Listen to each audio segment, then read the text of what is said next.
Bienvenidos amigos, ¿qué tal? Otro día más aquí en la televisión de Motril, aquí en nuestros estudios donde estamos, bueno, pues preparados yo creo para afrontar lo que puede ser el último programa de esta sección que hemos querido dedicar a ustedes sobre la toponimia de nuestras calles, de una forma quizás más condensada, más resumida, y aún así nos han salido muchísimos programas, ¿verdad?, en los últimos meses, utilizando precisamente estos esquemas que le hemos querido preparar para ustedes, por localizaciones, por sitios muy localizados motrileñamente hablando, y hemos estado repasando prácticamente a todo Motril, zona a zona. Pero en el día de hoy nos vamos a ir ya casi a esa última ubicación, que va a ser la zona de la Esparraguera. Antes de irnos allí, recordamos que hemos estado en los últimos programas en ese entramado de la judería motrileña, con la calle del Horno Nuevo, recordando la Plaza de Bellido, la Herradora. Hemos recordado la zona de los Hospitalicos, la Plaza de la Tenería, ¿verdad?, el Mercado, la Plaza de la Victoria. En fin, hemos recordado también unas zonas muy bonitas y con muchísima historia que contarles a todos ustedes. Lo digo por si no nos han visto, pueden ustedes recordar los programas anteriores y empaparse también de muchas de las cosas. Recordamos, la semana pasada estábamos don Manuel Domínguez, bienvenido. Estuvimos en esa zona del Horno Nuevo, que ya digo, a mí una zona que me encanta. Hablábamos en última instancia de la Plaza de la Herradora, de Paulino Bellido, de la calle de la Galinda, que es ese callejoncito donde está la taquilla del Teatro Calderón. Y se nos quedaba comentarle a la gente que precisamente en esa zona de Paulino Bellido teníamos una taberna también que fue destacable, uno de los bares más importantes de Motril. Existía ya a principios en el siglo XIX, finales del siglo XIX, y en los años 30 lo tenía la familia de los Costanes, la familia los Costán de Motril. Fue uno de los bares frente al Teatro Calderón, uno de los bares, de las cafeterías más importantes del Motril de aquella época, centro de reunión de familias políticas y de partidos políticos, y centro de reunión de muchísimos motrileños cuando salían o entraban al teatro, a las representaciones del Teatro Calderón. En aquella época el teatro funcionaba, el teatro funcionaba pues prácticamente a diario, ¿no?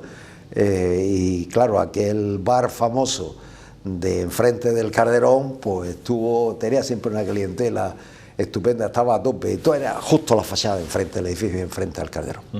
Bueno, pues ahí teníamos la Posada de los Costán, que se nos olvidó, o no nos dio tiempo tampoco en el programa anterior, de recordarle en esa Plaza de Bellido, que yo decía que podía haber sido Plaza del Pósito, porque teníamos ahí ese pósito tan importante para el trigo, para administrar el trigo en caso de hambrunas aquí en Motril. Recordábamos alguna de ellas. Y muchas cosas que se nos han ido quedando en el tintero, que no son tantas, porque al final le contamos prácticamente todo lo más importante y lo más interesante, pero ya que estamos en esa zona y antes de saltar de localización precisamente a la zona de la Esparraguera, que va a ser nuestro cometido en el día de hoy, me gustaría recordarte, don Manuel Domínguez, o que nos recordaras tú a nosotros, el tema de Cruz Roja y Hospitalico Motrileño. Sí, la sede de la Cruz Roja en Motril se crea justo con la guerra de Cuba.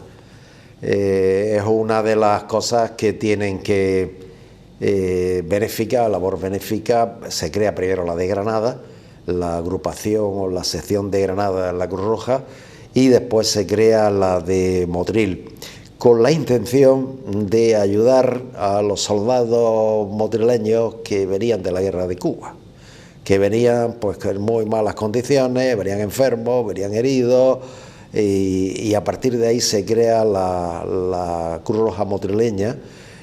Uno de los creadores fue el párroco Vázquez Alfaya, y hizo una labor encomiable entre recogida de dinero para medicina, para mantener un pequeño hospital con 2 médicos, porque la mayor parte de los soldados, la mayor parte no, yo diría todos los soldados de Motril que estuvieron en la guerra de Cuba pues, pertenecían a las familias más pobres motrileñas y no tenían recursos de ningún tipo, y la mayor parte de ellos, cuando se les repatria después, una vez terminada la guerra de Cuba, pues vienen en unas condiciones pésimas, después de haberse combatido en Cuba o haber cogido la fiebre amarilla, vómito negro que le decían. Venían en unas condiciones pésimas y mal alimentados, después de un viaje metidos en un barco que más que un barco era un cementerio flotante. Llegaban a Cádiz o llegaban a Galicia y de ahí a sus casas, y cuando llegaban a Motril llegaban enfermos, y se crea la Cruz Roja, donde aparecen pues algunos médicos motrileños que se apuntan al párroco Vázquez Alfaya con la idea de ayudar a los motrileños, a estos soldados motrileños que vienen de la guerra de Cuba. Hacen una labor encomiable, están publicados los primeros estatutos de la Cruz Roja, incluso la juventud motrileña interviene para ayudar a recaudar fondos, porque era necesario recaudar fondos, e incluso a Vázquez Alfaya le dan una medalla porque se tiene que cargar a la espalda de Vélez Benaudalla hasta Motril a un soldado herido. Es decir, es que indudablemente la labor fue encomiable de la Cruz Roja de Motril en esos años finales del siglo XIX, donde tanta necesidad había de ayudar a esos soldados. La administración pública en este caso no disponía de hospitales ni nada de eso, ni para ayudar a estos muchachos motrileños que, ya digo, venían muy malas condiciones de América. ¿Y fue allí en el hospital donde se hizo la sede? Sí, ellos tuvieron, el Hospitalico tuvieron la sede, la Cruz Roja tuvo la sede, hicieron una banda música incluso. Vaya. Es decir que también era importante el ánimo, ¿no? El ánimo de los enfermos. El ánimo también. Y la verdad es que hicieron una labor muy importante de acogida en esos años finales del siglo XIX, donde en España pasamos esa tremenda crisis de finales del siglo XIX, la crisis del 98, que se llama históricamente. Pues hicieron una labor muy importante de ayuda a los soldados que venían de América, soldados que venían, motrileños que venían de América, mientras que las instituciones públicas pues no ayudaron demasiado. El Ayuntamiento de Motril nunca tenía dinero para esas cosas, o tenía poco dinero, y bueno, pues la Cruz Roja suplió en este caso por la falta de ayuda pública, porque muchos de ellos, la corona siempre dijo que había que pedir, pero ante la virtud de pedir está la virtud de no dar, y resulta que nada más que le dio a los oficiales, pero a los soldados no. Con lo cual, pues todas estas familias motrileñas que vivían en las parragueras, que ahora veremos, y todas esas cosas, sufrieron tanto con estas guerras coloniales, que pagaron con su sangre pues la mayor parte de la juventud, o gran parte de la juventud motrileña. 300 jóvenes motrileños estuvieron en Cuba. 300, ¿no? Estuvieron en Cuba 300 motrileños. Y estaba muy bien encomendarse a Santa Ana y a Cristo de la Aspiración, y a todos los santos. Lo digo porque en su día ya hablábamos, ¿no? Lógicamente que en ese hospital motrileño, en la Plaza de la Tenería, los hospitalicos, como lo conocíamos, pues ahí teníamos a la Virgen, a Santa Ana, como decíamos, al Cristo de la Aspiración.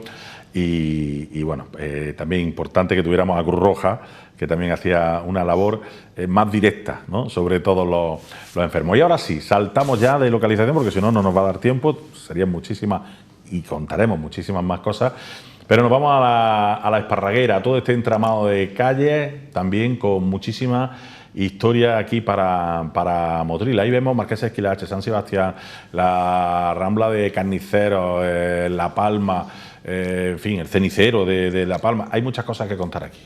Sí, el barrio de la Esparraguera, barrio popular motrileño, seguramente es un barrio que empieza a poblarse en el siglo XVII.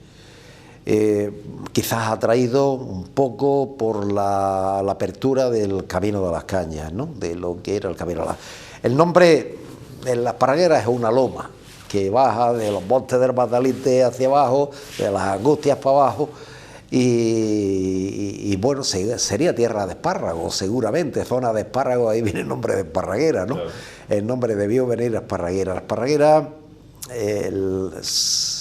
quizá el poblamiento importante de la Esparraguera es cuando se abre el Camino a las Cañas, que pone en contacto la entrada a Motril por el camino de Salobreña al camino de Granada. Antiguamente a Motril se entraba por la ermita de San Sebastián, por el camino a Las Cañas, y se entraba por la calle de San Francisco hasta entrar a la Plaza Mayor. Pero claro, el problema es que había que poner en comunicación con el camino de Granada, y el camino de Granada antiguo se subía no por la Posta como está hoy, sino por la calle San Roque. Solución, pues abrir un camino que permitiera unir desde la ermita de San Sebastián a la otra ermita de San Roque, que estaba en la esquina justo del camino de Granada. La ermita se hacía justo en la entrada y la salida de las poblaciones. Ese es el camino de Las Cañas. Ese camino parte las Esparragueras en dos: Esparraguera Alta, que es lo que se ha quedado con nombre de Esparraguera, y la Esparraguera Baja, que es la que va del camino a Las Cañas hacia Placeta de Paraderos, toda esa zona de Rambla del Senador, San Francisco, todas esas calles de por ahí, que han conformado por un barrio que hoy no se conoce con el nombre de Esparraguera, porque el nombre de la Esparraguera Baja no existe. Son las calles de la Rambla del Senador alrededor. La Esparraguera Alta, que se conforma, empieza en la Rambla siempre en Motril, la Rambla de la Bruja o Rambla de la Palma, porque hay dos ramblas antiguamente: la Rambla de la Bruja, que está desviada, que el siglo XIX se desvía, se saca de fuera de la población, y la Rambla de la Palma, que es la calle Manuel Peña, que es la que pasa por el lateral de La Palma, lateral de levante de La Palma, de la Casa de La Palma. Ahí empieza el barrio de las Esparragueras. El barrio de Esparragueras, pues, es una loma donde todo es una pendiente hacia abajo y todas las calles están, pues, establecidas hacia abajo. La primera que nos encontramos en horizontal, que es el camino que va desde la ermita San Sebastián hacia Mirasierra, hoy hacia la fábrica del Pilar, que en 1914 ese camino tiene el camino Mirasierra, le ponen el nombre el alcalde Gaspar Esteban Rabasa, agradecido a Pilar de León y Bravo, marquesa de Esquilache, por su ayuda económica a la obra de caridad en Motril, le ponen el nombre de Avenida de Marquesa de Esquilache en 1914. Todavía se conserva en la actualidad. La ermita San Sebastián, Casa de La Palma, o Casa del Reloj de Vitoria, como se decía antiguamente, porque cuando éramos niños, no se decía la Casa de La Palma, era la Casa del Reloj Vitoria. Era el reloj de Vitoria. El reloj de Vitoria. El reloj de Vitoria, que de Pedro de Vitoria y Ahumada, cuando él en su vida antes de morirse intentó crear en la Casa de La Palma una especie de institución educativa para Motril. La recoge así en su testamento y colocó en el techo de la Casa de La Palma el reloj, que no existe hoy, pero que existió. El reloj para dar, como se hacía en las instituciones educativas, por la entrada y la salida, en los toques de campana de entrada y la salida de esa institución educativa. Así lo deja en su testamento cuando a finales del siglo XIX se muere y dona la Casa de La Palma a la ciudad de Motril para crear una institución educativa en la Casa de La Palma. La Casa de La Palma, que había sido un antiguo ingenio azucarero, pero que la parte delantera era una especie de palacio que él tenía allí, además con bastantes cosas curiosas y bastante riqueza. El hombre bastante rico, pero de Vitoria y Ahumada, bastante rico. Pero cuando se muere, los médicos le reclaman la deuda, sobre todo Cete. Le reclaman la deuda diciéndole que han atendido a don Pedro Vitoria, pero no le ha pagado el trabajo de médico.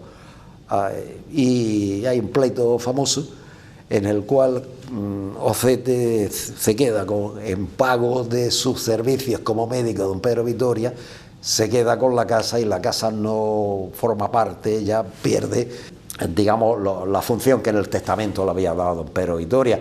Curiosamente, con el tiempo se convirtió en un centro cultural como quería don Pedro Vitoria. Es decir, curiosamente, con el tiempo, esa casa después pasó a la familia Ocete, y que había sido la familia Victoria durante, pues, del primer Victoria, Juan de Vitoria y Ahumada del siglo XVII, había sido formado parte del mayorazgo de los Victoria, y formó parte de la familia Ocete, hasta que después de la guerra civil la compra la familia Burgos,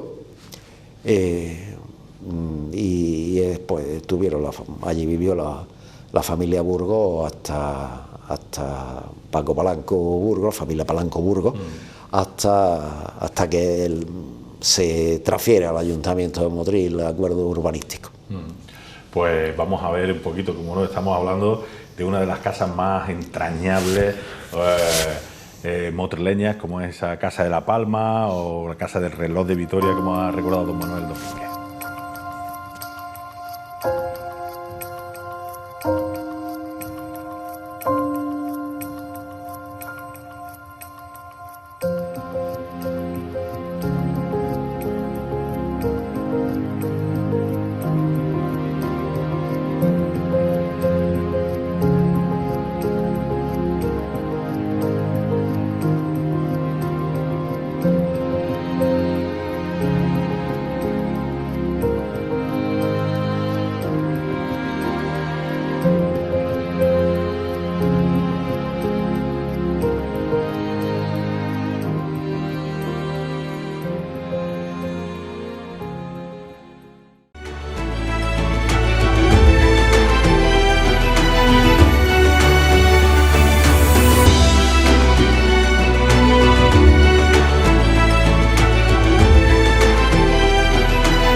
Y viendo imágenes de esta fantástica casa, convertida hoy en día, pues, en biblioteca también para nuestro municipio. Qué bonito entorno, además, como centro educativo, además, como decíamos. Está en un entorno muy curioso. La pasa que no se ha conservado, pero enfrente teníamos la ermita de San Sebastián, uno de los santos, de una de las vocaciones de los santos curadores motrileños más antiguos, es decir, San Sebastián, patrón de la peste, ¿no? Pues quizá esa ermita ya estaba construida en 1537, la ermita de San Sebastián, y ahí estuvo hasta la guerra civil. Estuvo la ermita, que también se quemó en la época de la guerra, se destruyó en la guerra civil. Y al lado teníamos la casa de las Atarazanas, que era otro de los edificios, los grandes edificios motrileños, que también ha desaparecido para hacer bloque piso. Otra de las casas de arquería, de Algorfa, en la parte superior, motrileña, y bueno, y la Casa de la Palma, que el reloj de Vitoria, pues que es uno de las importantísimo, porque ha conservado restos de lo que fue el ingenio de La Palma, de Lucas Palma, sí, exactamente, y que fue ya un ingenio musulmán del Ceutiní. Toda la parte de atrás. La parte de atrás del Ceutiní, y después fue de un genovés que se llamó Chavarino, Alejandro Chavarino, y después de la familia Vitoria. Pues ese ingenio estuvo funcionando hasta el siglo XVIII, cuando entra en crisis la caña de azúcar, y la parte delantera, que costó, la hizo los Victoria del siglo XVII, y costó 25.000 ducados, que el edificio de La Palma costó una fortuna hacer el edificio de La Palma. encontré el precio de lo que costó hacer el edificio La Palma. El caso es, bueno, en una zona muy curiosa, se conservó los Victorias hicieron en su mayorazgo, sus jardines, se ha mantenido, y enfrente además un entorno muy curioso con ese santo tan apreciado por los madrileños. Después se olvidaron de él, pero bueno. Eso iba a decir, que luego ya San Sebastián ha pasado a... Sí, después ha pasado la historia. Ha pasado un poco la historia, pero casi como ahí la estuvo San Sebastián, cada vez que había alguna cosa en Motril de epidemia, y se acordaban de San Sebastián, ¿no? Era nuestro patrón, ¿no? Que además es el patrono del comercio. Se hacía antiguamente... El día de San Sebastián, que creo que es en enero, no me acuerdo, pero creo que en enero se cerraba el comercio por la tarde en Motril, que es el patrón del comercio motrileño, San Sebastián. El caso es que ese entorno es muy curioso y conformaba pues una zona, y después la Casa de La Palma tenía por detrás la famosa huerta de La Palma, que bueno, era una de las huertas más productivas de Motril de aquella época. Curiosamente se regaba, era una huerta de regadío, se regaba con esa fuente que seguramente que yo comentaba antes, la fuente del Macerol, que estaba en la altura de los cerros que hay por detrás. Rambla de La Palma, Rambla de los Carniceros. La Rambla de los Carniceros es la calle de Manuel Peña. Manuel Peña vivió, es decir, que en el siglo XVIII ya vivía allí Manuel Peña. El hombre era obrero del campo, y vivía en esa calle, en la Rambla de los Carniceros, o la Rambla de La Palma, no se conocía con ese nombre, o el doble. Y vivió Manuel Peña. Curiosamente, Manuel Peña es como Montoya de la Cruz, ¿no? Es decir, de la Cruz de Montoya. Que son gente que no tiene protagonismo político, ni económico, ni ningún tipo de autoridad. Pero curiosamente han quedado en el nombre de la historia de Motril, ¿no? Es decir, hoy una de las calles principales de toda esta zona de las Parragueras es Manuel Peña, ¿no? Y claro, le pregunta, ¿quién es Manuel Peña? No era nadie, entre comillas. No era ningún político, no era ningún regidor, ningún rico, no era un Alonso de Contreras, ¿no? Evidentemente, ¿no? Igual que Montoya, que era albañil, y que tampoco, fíjate, ahí no ha quedado la historia de la Cruz de Montoya. El caso es que esa Rambla de los Carniceros, que no sé por qué viene el nombre, seguramente tendrían algunas carnicerías por allí algunos, y ya el nombre popular de la calle de Manuel Peña, que conforma pues otra de las ramblas que bajan de norte-sur en el barrio de Las Parragueras. Y otra zona muy localizable dentro de esta zona de Esparraguera, el cenicero de La Palma, que eso lo escuchamos a diario. El cenicero. El cenicero. Cuando éramos niños, de niño no vaya al Pero cenicero. Que alguna gente no sabe ni por qué el cenicero, cuando era algo muy fácil, ¿no? Muy fácil. Muy de lógica. La fábrica de La Palma, el ingenio de La Palma quemaba leña para los hornos, para evaporar el azúcar y hacer condensar el azúcar. Los hornos de las calderas de la ingenio de La Palma usaban leña. En las cenizas había que tirarla a algún lado. Cuando una vez se quemaba aquello, las cenizas y las tiraban. Pero imagínense un brasero, pero claro, a nivel las tiraban industrial. Pues en un barranco que había allí, porque el barranco del cenicero, como era la calle, era el barranco del cenicero, que después ha dicho calle del cenicero, lo hemos puesto más fino, pero originariamente era el barranco del cenicero. Las cerizas las tiraban en ese barranco, y ahí viene el nombre del cenicero de La Palma. En Motril había dos ceniceros, el cenicero de La Palma y el cenicero del Trapiche, que estaba en la calle de La Parra, en la zona de la calle de La Parra, la Rambla Capuchino. Eran los dos ceniceros, los nombres de ceniceros que había en Motril. Y en este barrio de Las Parragueras era el cenicero de La Palma, que además era un barranco, y vamos, yo lo hemos conocido, un barranco prácticamente, que terminaba en una callecilla muy estrecha que desembocaba en la calle Las Cañas, en la entrada de la calle Las Cañas. Eso es lo que era el cenicero de La Palma. Pues allí se tiraban las cenizas, y cada vez que se excavaba allí, pues aparece una base de cenizas tremenda claro, durante...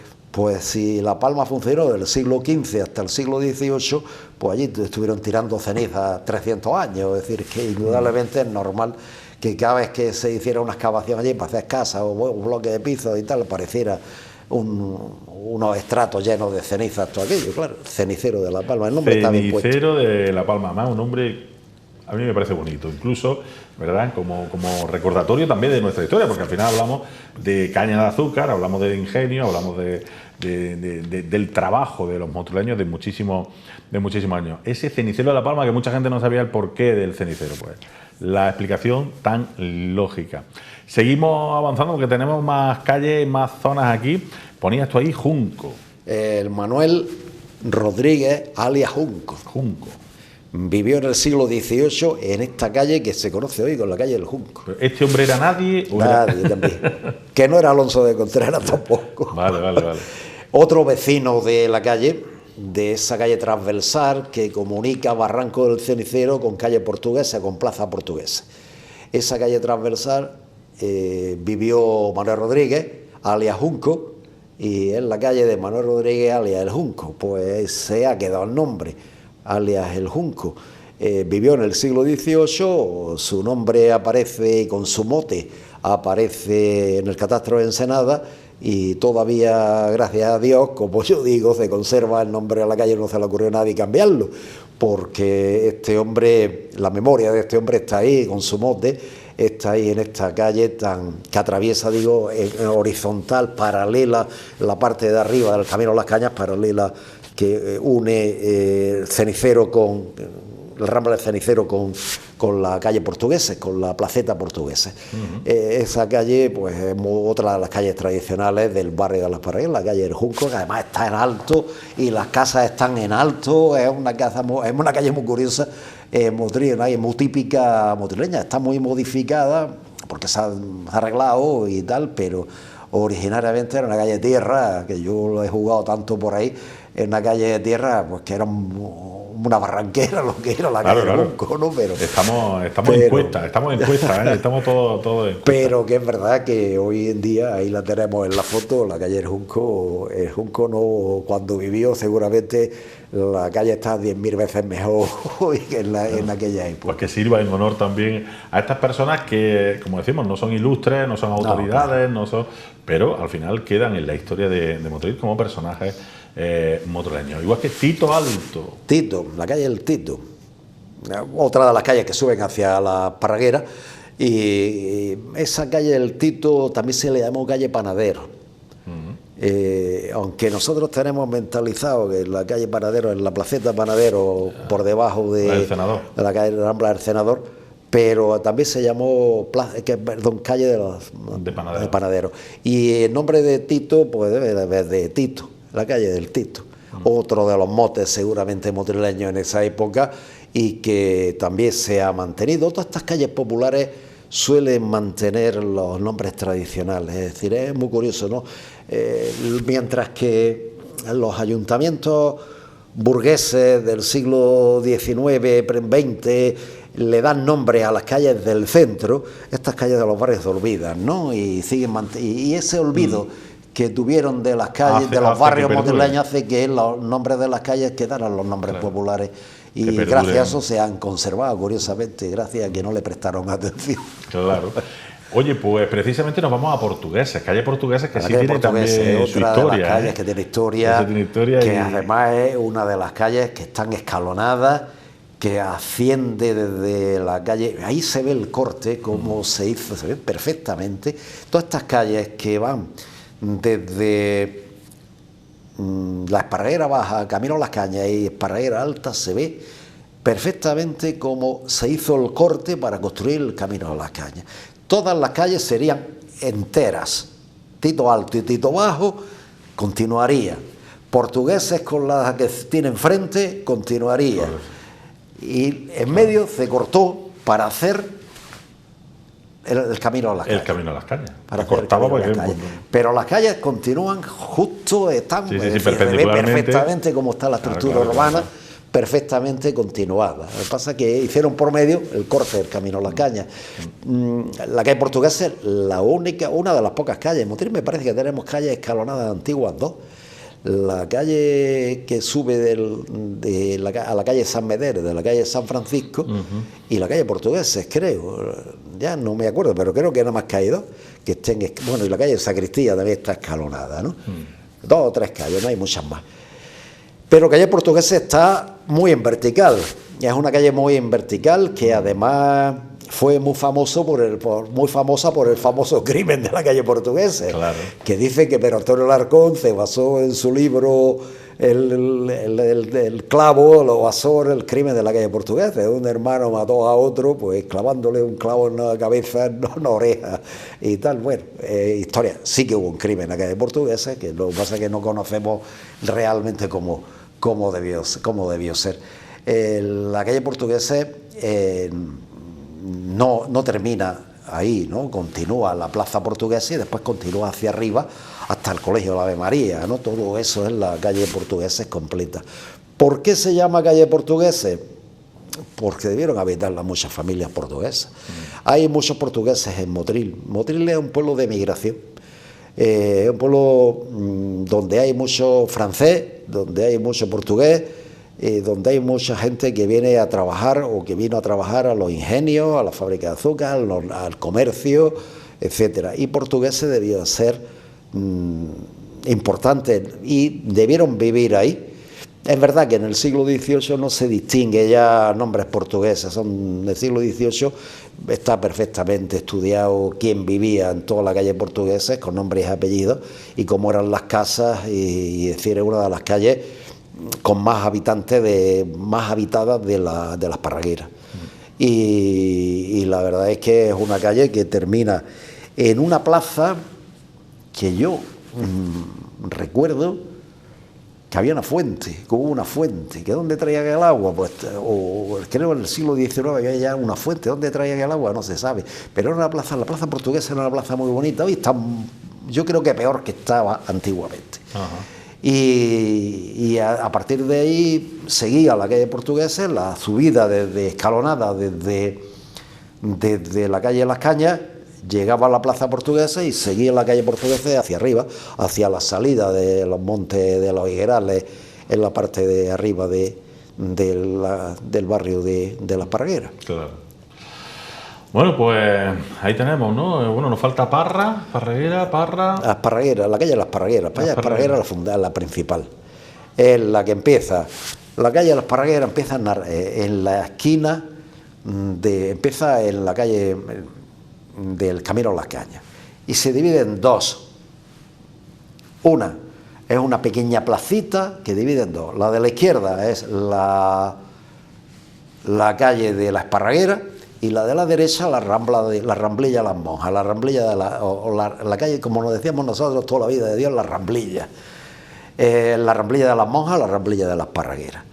En la calle de las Parragueras era la calle más poblada, y sigue siendo la calle más poblada del barrio. Subía desde el Camino de las Cañas hasta terminar también la parte superior al final, y el último trozo desde la Plaza de las Parragueras hacia arriba es lo que se llama la calle de la Parra. Es la continuación, es la misma calle, al final es la misma calle. Esparraguera hasta la plaza, y de la plaza para arriba antiguamente se llama Parra. En la Plaza de las Parragueras, que por cierto hubo allí un lavadero que se puso, no sé en qué época, pero allí hubo, yo lo conocí, el lavadero curiosamente, cuando se quita el lavadero aparece, dicen, que contaban, yo no lo llegué a ver, pero contaban que aparece una fosa, seguramente una fosa de enterramiento, seguramente como el convento de las Nazarenas había sido hospital, no el convento de las Nazarenas, la casa la casa de las Nazarenas, donde hoy está el convento de las Nazarenas, había sido hospital de apestados en la epidemia de peste de 1679, no sería muy extraño que un poco más para allá pues enterraran a los muertos. Eso es normal, no se calentaba mucho la cabeza. Hacían un carnero, hacían una fosa común y ahí iban todos muertos y cal, y se acabó, ¿no? Y la casa de las Nazarenas, la casa de Paniza, antes de ser convento, fue hospital de apestados, hospital de arriba de la epidemia de peste de 1679, que fue la epidemia más grande que hemos tenido en la historia de Motril, mató 7.000 personas en 3 meses. El caso es que las Parragueras esa calle de la Esparraguera es la más poblada, fue la más poblada. La Esparraguera empezó a poblarse regularmente, yo creo que a partir del siglo XVII. No estaba muy poblada ni muy urbanizada en el siglo XVIII, tenía unos 300 habitantes el barrio, unos 300 habitantes. Hay calles que tienen 50 casas o hay calles que tienen 20 casas, 14 casas, no es decir que tampoco creamos que es un barrio superpoblado como es hoy en la actualidad, ¿no? Sino que es un barrio que estuvo menos poblado y además un barrio, digamos, exento de cualquier servicio público que el Ayuntamiento de Motril en aquellos años decidiera poner a la ciudad ni alcantarillado, ni agua, ni alcantarillado, ni agua, ni nada por el estilo, ¿no? Es decir, ese barrio fue un barrio de gente trabajadora, el 90% de sus habitantes eran obreros del campo, obreros de la ciudad, y la iglesia tenía en el siglo XVIII algunas casas, pero curiosamente ningún noble tenía ninguna casa ahí, con lo cual quiere decir que no le interesó porque no tenía ningún valor, es decir, que realmente, pero es verdad que la Esparraguera ha conformado una parte de la historia de las clases populares motrileñas, de los barrios populares motrileños, que casi siempre tenemos la mala costumbre de que de las ciudades hablamos de los centros urbanos, pero nunca nos acordamos de los barrios. Y los barrios de Motril pues son importantes, la Esparraguera, toda la zona del Camino a las Cañas, toda la zona de San Roque, es decir, toda la zona de San Roque, toda la zona de Capuchinos, toda la zona de Barrio Nuevo. Es decir, que lo hemos recorrido a lo largo de estos programas. Y a nosotros no nos hemos olvidado los barrios, no hemos olvidado los barrios, pero es verdad que históricamente todos estos barrios estuvieron siempre muy olvidados y por parte de las administraciones públicas de aquellos siglos, y servicios muy poquitos, ¿no? Y gente generalmente pues dedicada a obreros, casi todo, gente dedicada a obreros del campo. El barrio de la Esparraguera, importantísimo, tal y como cuenta don Manuel Domínguez. Ahí hemos hecho una semblanza un poquito casi a bote pronto, como se suele decir en el argot futbolístico, porque son muchísimas calles, muchísimo entramado, muchísima la importancia de este barrio. Ya decíamos, desde inicio pues se pudo iniciar en el siglo XVII aproximadamente y ha tenido su importancia a nivel de clase popular. Hemos recordado Marquesa de Esquilache, San Sebastián, bueno, Esparraguera Alta, Esparraguera Baja, Cenicero de la Palma, etcétera, etcétera, calle Portugueses, en fin, una zona fantástica, igual que todas las zonas que hemos ido visitando a lo largo y ancho de esta alquería en los últimos meses. Les vamos a recordar que si ustedes se han quedado así un poquito con más ganas de información, pueden repasar cualquiera de nuestros programas que hemos ido in situ, calle a calle, a lo largo prácticamente ya de todo nuestro municipio. Pueden recordarlos a través de nuestra página web en telemotril.com y ir recordando toda esa historia y muchas otras historias que les contábamos por ese entonces.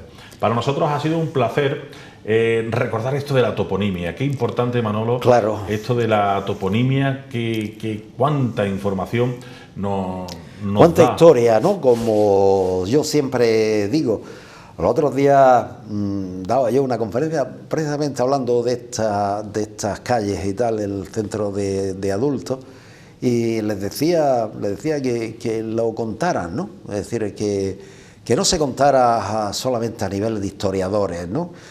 Es decir, los historiadores estamos para trabajar las fuentes primarias, para ver papeles antiguos y para trabajar papeles antiguos, pero lo importante de esto, como me decía el otro día el catedrático de Historia Moderna de la universidad, es que estáis haciendo un papel magnífico en la alquería por la divulgación. Porque muchas veces cuando los historiadores escribimos historia científica, con muchas notas a pie de página, esas cosas no las lee nada más que... Yo lo reconozco, yo lo reconozco. No las lee nada más que los que nos interesan esas cosas.